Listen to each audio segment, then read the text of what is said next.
Hi folks, yesterday we talked about Black-Eyed Susie with a more of a Scruggsy thing and playing the syllables.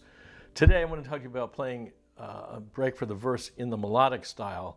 It's a style that Bill Keith popularized right around 1963, a little bit earlier than that perhaps. Other people like Bobby Thompson and Carol Best were doing it previous to that, and I have some interviews with Bill Keith and with Carol Best on my site. The melodic style is based on scales and rather than chords, which is what Scruggs style is based more on. And so you can you're always alternating strings. You're never playing the same string twice in a row. So you go up like that and you can go right back down again. So I came up with a break for the A part of Black-Eyed Susie as if it was a fiddle tune, or as if I was playing the fiddle, and it sounds like this.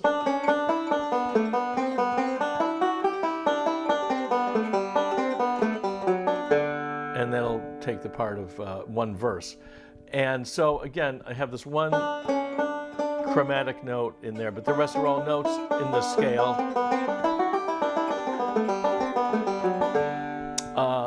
And so it just gives you a whole different slant on the tune and a whole different way to play it.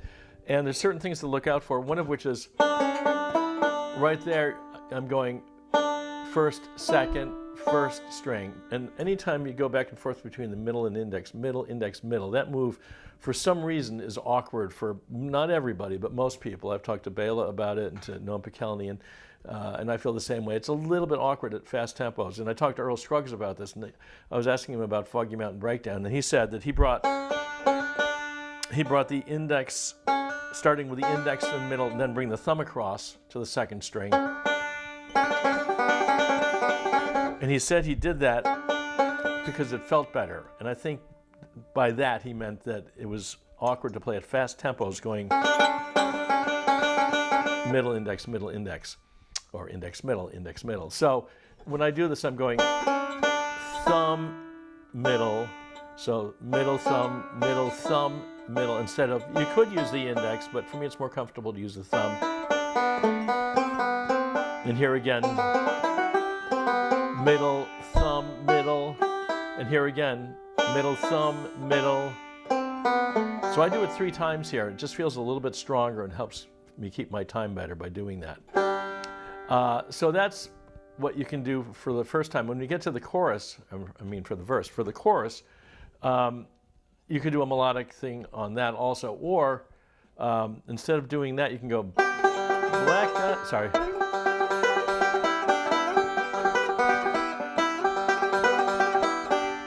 do an octave higher, because in the previous day's version it went, and you're down here, but you could also, because anytime you have a melody on the 4th string, you can do the same thing on the 1st string, at least to some extent. It works out for Old Joe Clark.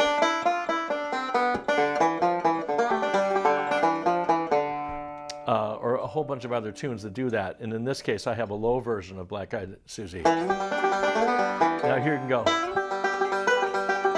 And just run up and down the 1st string, because you could get it here also. It's much more economical. Sorry. So that works also. This way you have a little more of an edge on the melody, because that 1st string is under a little more tension and it brings it out a little bit more. But either way works. So that's another thing to think about. Look at tunes you already play where a melody is primarily on the 1st string and see if you can get the melody on the 4th string, or vice versa in this case where I'm going up to the 1st string to get a higher octave. So these are some thoughts on other ways to vary a tune. So hope you enjoy them. See you soon.